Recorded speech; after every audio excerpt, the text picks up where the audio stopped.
Hey guys, welcome to another review right here on ToyWorldOrder.com, starring me, Devall and Sad Dave. Wow, really?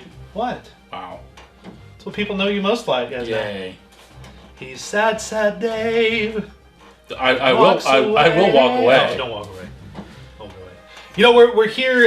No Puppet. Puppet Devall said he didn't want to do these. No, movies. he didn't want to do it. He's apparently never heard of G.I. Joe. I don't know why. Yeah. It's strange. But, you know, this is celebrating the 50th anniversary of G.I. Joe. It's been around since 1964, which is crazy. Yeah. Completely crazy to me. And, of course, for us, at our age, it's been around since the 80s. Yeah. Well, I mean, it was around when I was a kid. I'm not 50 years old. But it was around when I was a kid. I mean, when I was a younger kid, Action Team was just phasing out. Right. And there was that brief flirtation with Super Joe, which nobody likes to mention. Although it had some cool toys, actually. I love Terror on the Beast from Beyond and Gore and all that stuff. It was their attempt to kind of try to cash in on the both with the Mego craze and with the sci-fi craze. Sci-fi stuff. And it was a Reese's Peanut Butter Cup of fail. Two Pretty great much. tastes that did not taste great together. No. And ironically, it failed so badly that Hassenfeld held off bringing the brand back. He felt that he had embarrassed his father's legacy. Yeah. And they kept trying to convince him to bring it back, and that's why it took so long for Real American Hero to finally get going. Yeah. In 1982. Yeah, it was a long span between the end of... It was really, if you look at it, it wasn't that long. It was about 5 years. 78 to 82, yeah. So not too terribly long, but eventually when it did re-debut, of course, it had instantly became the juggernaut that apparently it was the biggest toy line of the 1980s. Yeah. If our friend Mike Irizarry was here, he would fight you over that, actually. Yes, he would. He will actually fight Transformers people who try to claim that their thing was number one. I don't want to every now and then. I don't want to see Mike. Scary. I don't want to see Mike fight people. He insists it was the number one toy line in the world for like 50 years, or however long the 80s lasted. I'm not really good with math. Irizarry's kind of scary and kooky. But fanatical.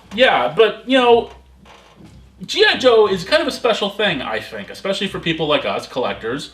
It is the father of action figures. The term action figure was created for G.I. Joe to help make it palatable for little boys to play with what were effectively dolls, what were men Barbies, army Barbies. That's what they were. Gave moms a reason to actually buy them because they weren't called dolls. Give them an excuse, because remember the '60s were a much different time. It was a very gender-specific time. There was a very more gender-conscious era.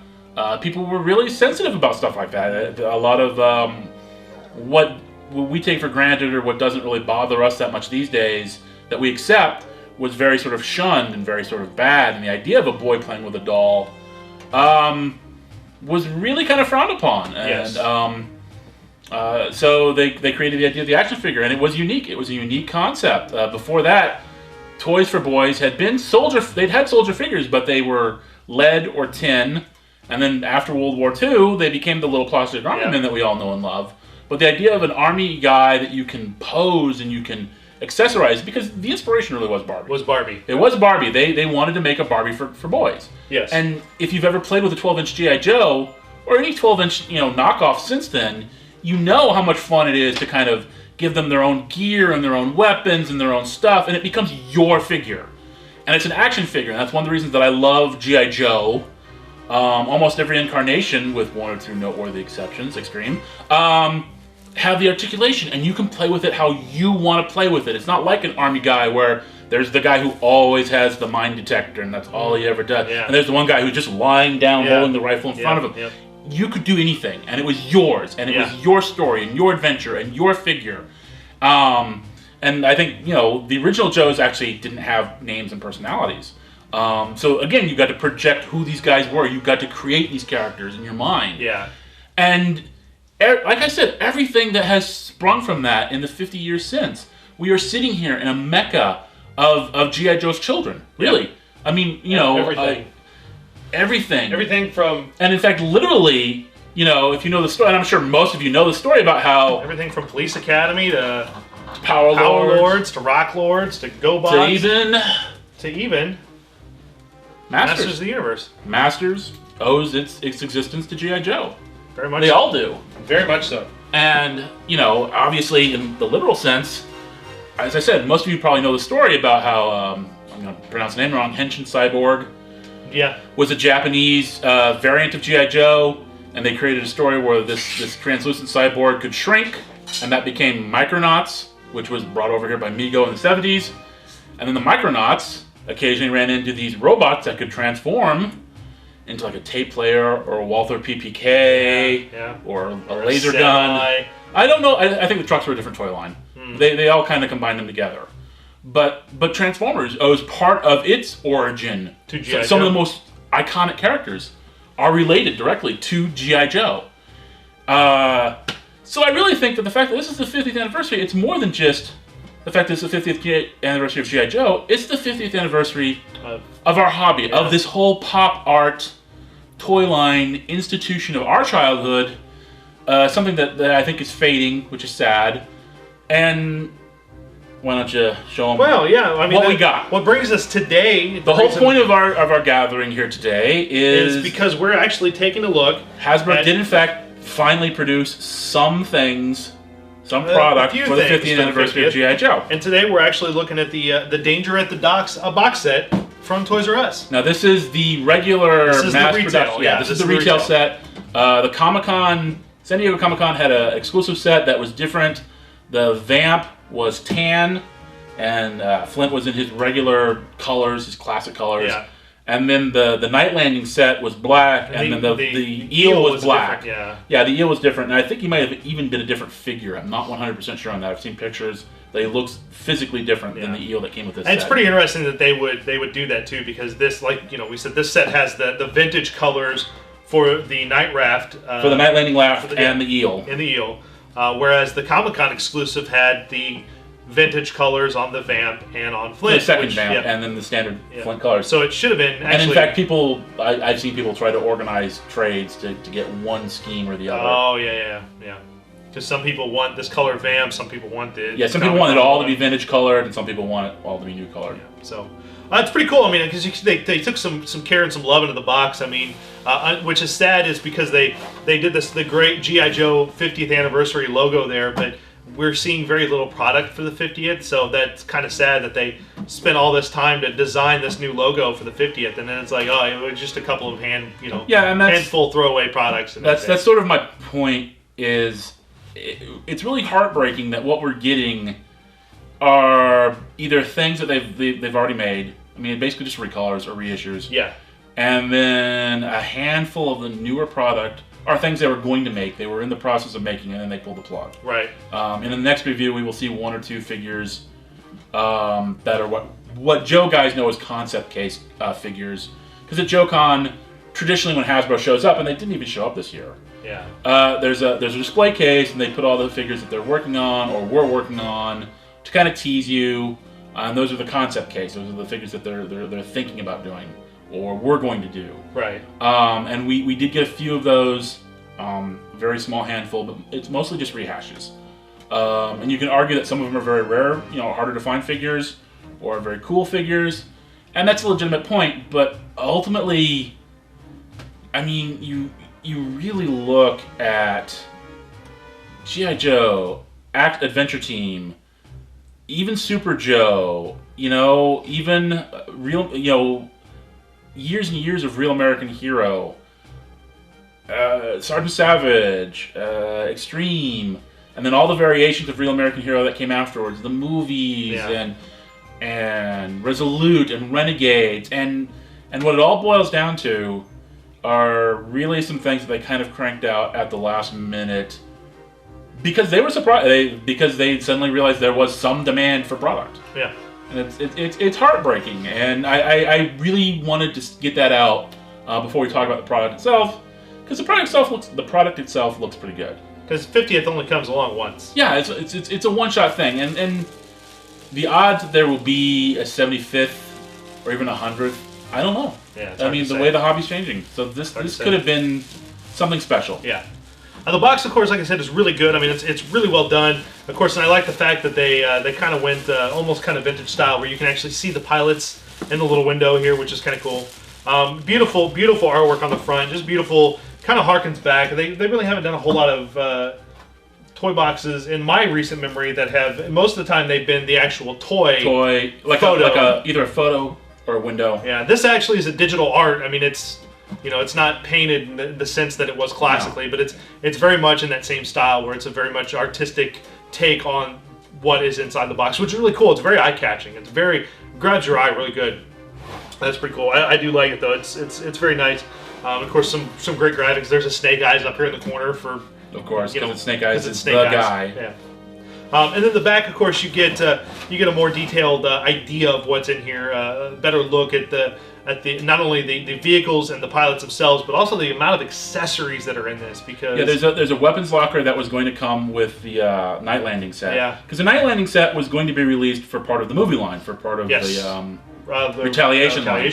And it just never made it to market. So this is the way for them to get it out there. But yeah, the whole thing was, with a lot of Retaliation product, they did have these cool, a lot of figures came with like a ton of accessories, and this came with that accessory locker. Yeah. Which is really cool.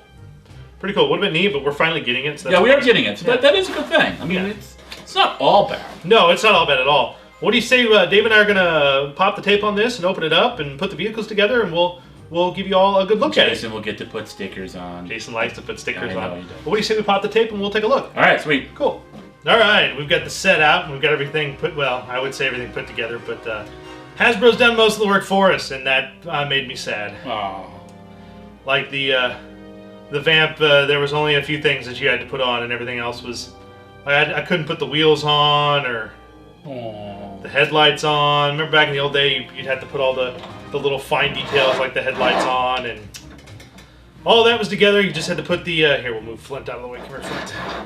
You just had to put the actual top of the Vamp together, and then pop in the steering wheel, the doors, the top, the hatch, You put the missile launcher together, which ended up being a little bit of fun. The missile launcher is kind of interesting because in the instructions it doesn't show, but there's actually these two flexible hose tubes here, and you actually have to put the ends of them here into the missile launcher before you put the two halves together, and then plug them in, and that restricts the movement of the missile launcher.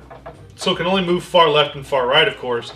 But you can point up and down. But it was kind of a neat little touch that actually isn't in the instructions anywhere. No. It's not listed, not shown, nothing. So that's pretty interesting. There's some neat little things on here, like you can pull the little gas tanks out, which just like the vintage toy, Dave, I believe you said. The vintage toy, the vintage toy either had gas tanks or water cans, depending on which version you got. Yeah, those are gas tanks there. Oops. Again, it's the 25th Vamp.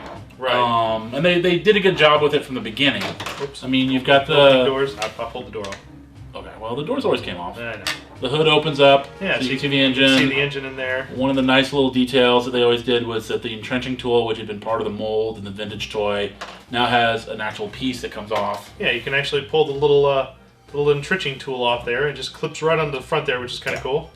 And again, it's pretty much the 25th Vamp. I think the missile launcher is definitely different and new and a little funky.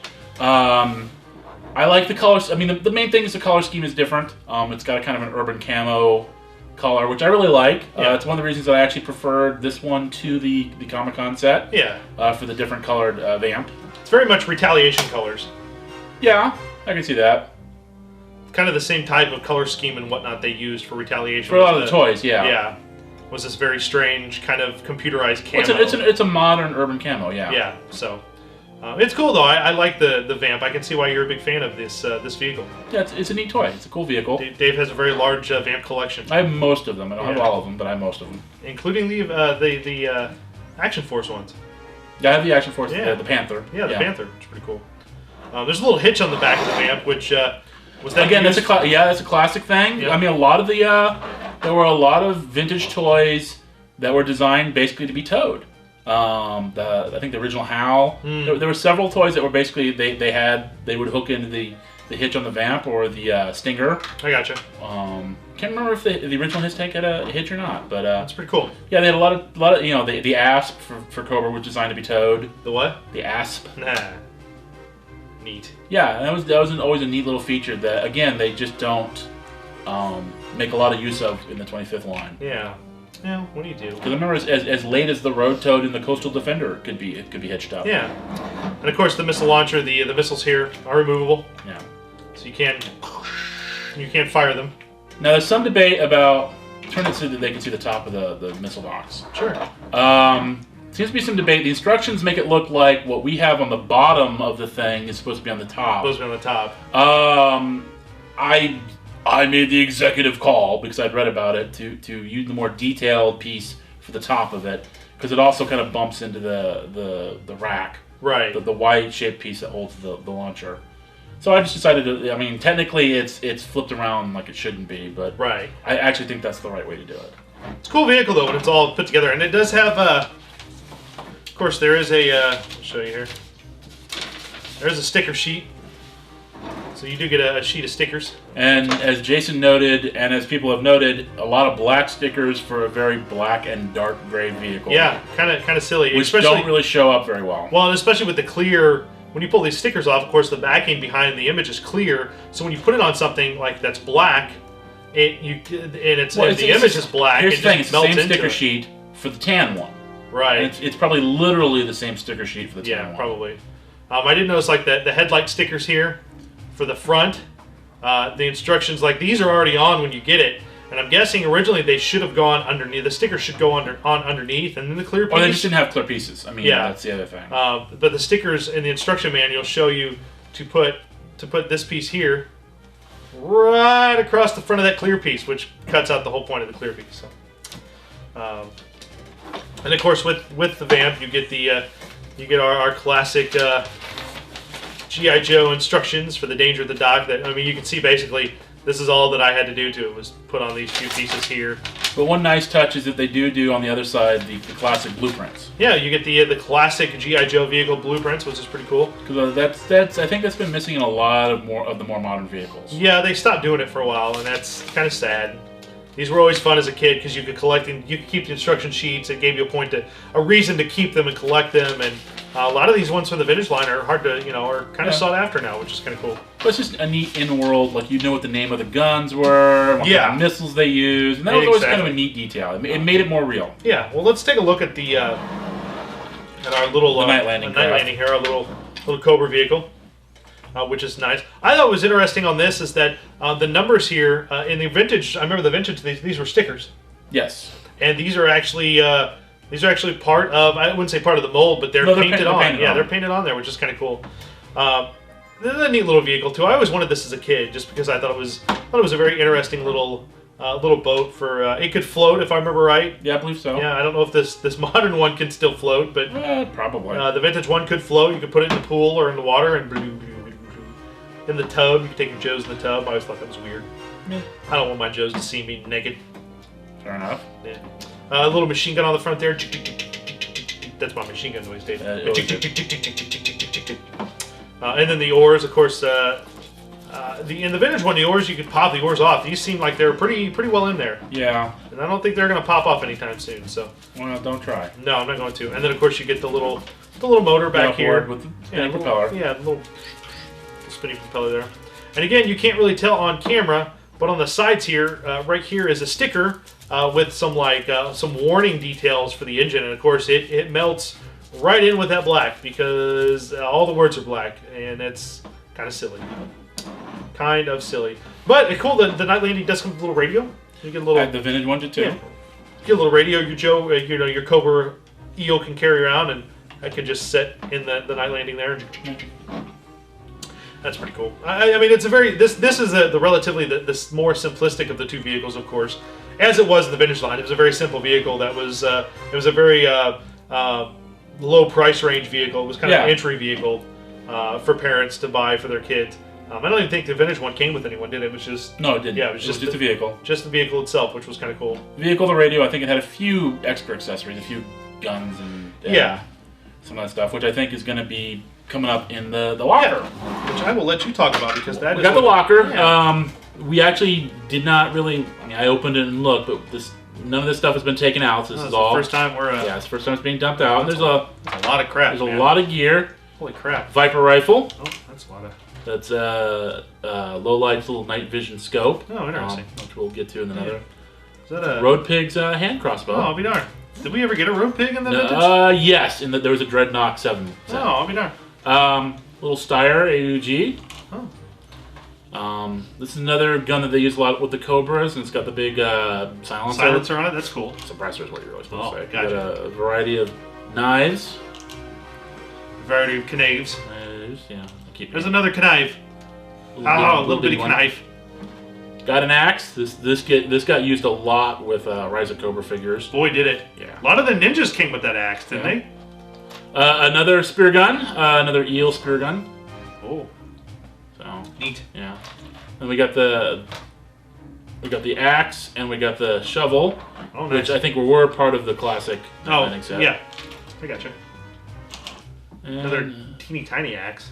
Yeah. Little silenced gun. Suppressor. Grumble, grumble, grumble. Grumble, grumble. A little grease gun. I know this one was part of the original Night Landing set. They had a little grease gun that came with it. Neat. Another little bullpup rifle. Oh. Little silenced pistol. Little kind of semi-automatic. That's my semi-automatic noise. This is another Rise of Cobra gun. Oh yeah. We got a tiny, tiny, tiny little pistol. Oh yeah. And then, like you said, the little hand axe. Little axe. Yep. And all that gear comes in this one box. It's interesting because it looks like they have little foot pegs on there.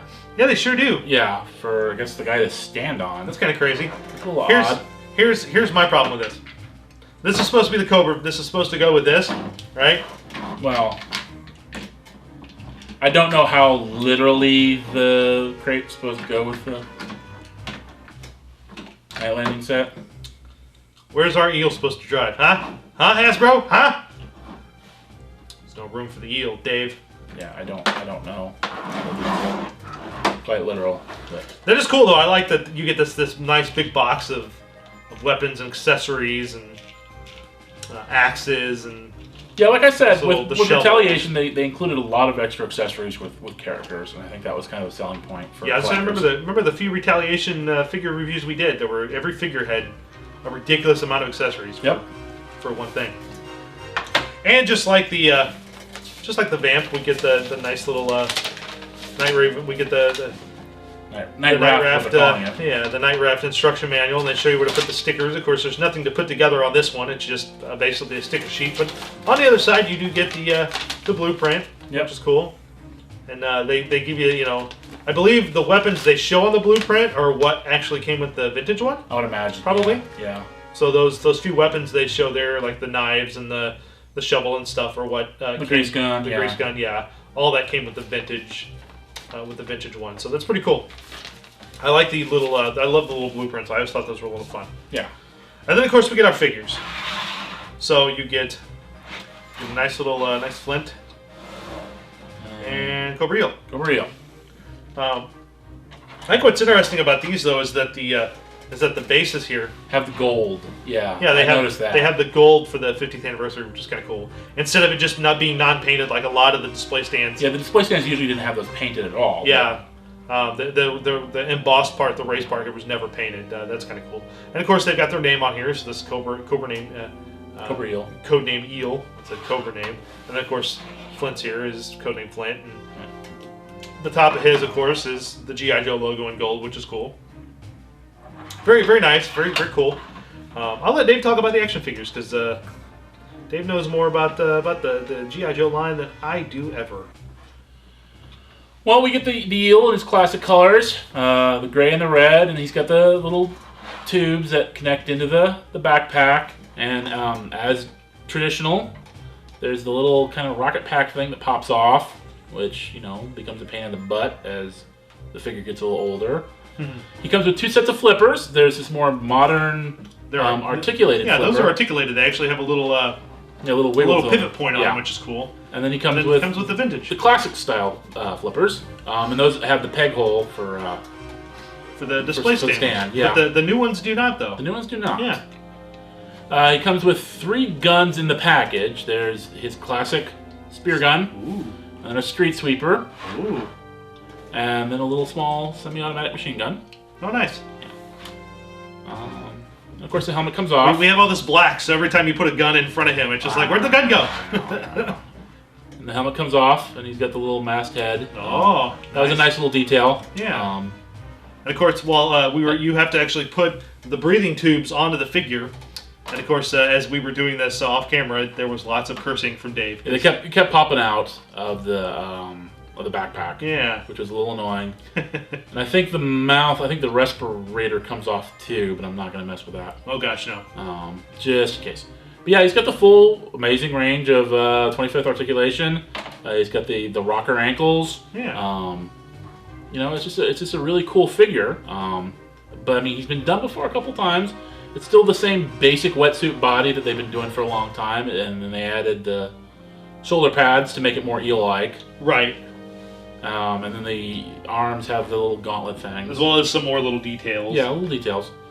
Flint is basically Flint, except he's got a different color scheme. He's got the urban color scheme, urban or Arctic color scheme, right. depending on how you want to call it. To match the Vamp colors, right. Comes with a classic shotgun. A lot of people, I don't know how much you were going to be able to pick up on the video, but a lot of people have been complaining that the paint they use on the face, you can kind of see the black plastic underneath it. Yes. That's been an issue. Again, he comes with all kinds of gear. You know, a knife, another knife, and then a pistol, and all those are removable, which is always cool. You know, some of the Retaliation figures had those molded in, which is kind of heartbreaking that they moved away from. Whereas that. this one actually has a sheath on his leg here. Well, because he's an older, yeah. he's an older skull. Yeah, he's got a sheath up here on his belt. His gun has the little holster on the side of his other leg. That's pretty cool. Yeah, I'm not 100% sure which one this is. I believe it's from the Final 5 pack. It looks like it's from the Final 5 pack because he's got the articulation, he's got the good arms, not the Duke arms. But yeah, I mean, it's just kind of an interesting, cool variation on Flint. And it looks like he's got the same kind of, this vest, the same kind of vest. Oh, yeah. That's just a reused part. I mean, it's all reused parts. Right. Very cool, though. I like the, the little, the knives are removable from the holsters. And the gun is removable from his holster there. And it's pretty cool. But yeah, you can definitely tell, at least like on the inside of his arm here, you can start to see the black plastic bleeding through, because it's you should never try to paint light colors onto black plastic, because they don't prime these figures, because it would cost them more to paint the abs on the shirt and stuff to repaint those. So they don't ever prime these. They just basically push them out of the mold in that color and then paint the pieces that need painted, and that's it. And it's the wrong thing to do with arms like that, because it just does not work. And it's an issue with the Comic-Con set too, because that's where I first saw it talked about. Yeah, which is kind of crazy, because the Comic-Con set seemed like it was still dark green. Yeah. So. The fact that I don't remember if the Comic-Con set was a little bit more expensive than this set. Oh, I'm sure it was. Yeah. I would be shocked if it wasn't. Pretty cool though. It's a neat set of figures, and here we'll put the Eels vintage flippers on here, so he can stand on one of them anyway, so he can stand on the display stand here, kind of, sort of, maybe. Possibly. Yeah, that's not gonna happen. That ain't gonna happen, kids.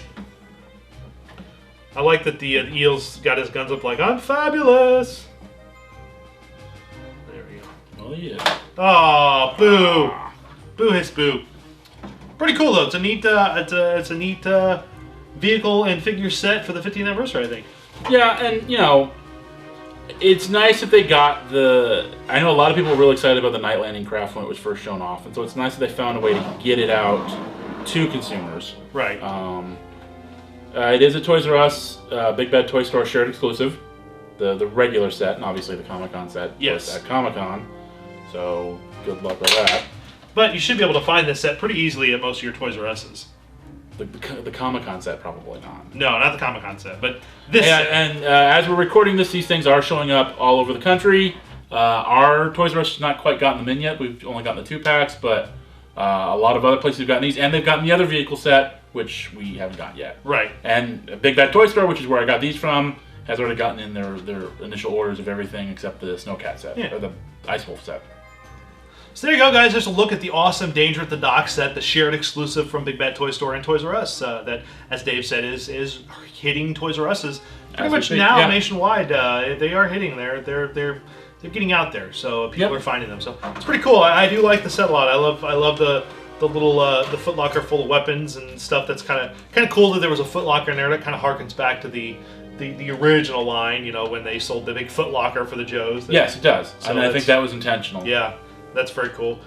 Very nice, though. It's a really nice set, especially for any G.I. Joe fan, anyone who's ever wanted, like, you know, the one of the, you know, a vintage version of the Night Landing. You know, you can finally get it without shelling. I mean, not that the Night Landing vintage one is terribly expensive, but if you can't find one, at least you can get this and a cool Vamp, which is cool, as well as some cool 25th anniversary figures. Well, 50th. Modern era. Yeah, modern era Joes. But it's cool though. I really like it. I do like the eel. I love his little breathing tubes. I love the little rocket pack that's detachable. And I love the fact that he's got some sheath. You know, he's got a sheath on there for his gun. He's got a sheath for a pistol, which that belt is probably a reuse from another figure. Oh, I'm sure. Or that figure came with a pistol originally. Probably. Yeah. So, but no pistol for him. But a number of weapons, the fins, the flippers, and everything. Flint's really cool. It's just a really nice set. It's a nice, you know, it's a shame that we're not getting more to celebrate the 50th anniversary. Yeah. But it's a nice set and a nice way to kind of celebrate that 50th anniversary. So that's pretty cool. Pretty cool. Well, there you go, guys. Dave and I will be back with some more G.I. Joe reviews. We've got a couple more to show you. We'll be back real soon with another review. Make sure you check that out. Subscribe to us on YouTube, youtube.com/ToyWorldOrder, as well as check out ToyWorldOrder.com for all the other great stuff we got going on there, including the podcast with this guy and me, Dave and Devall's Toys and Collectibles. So take care, guys, and until next time. Keep playing with your toys. It's so weird that the puppet's not here to say that. I That's, know.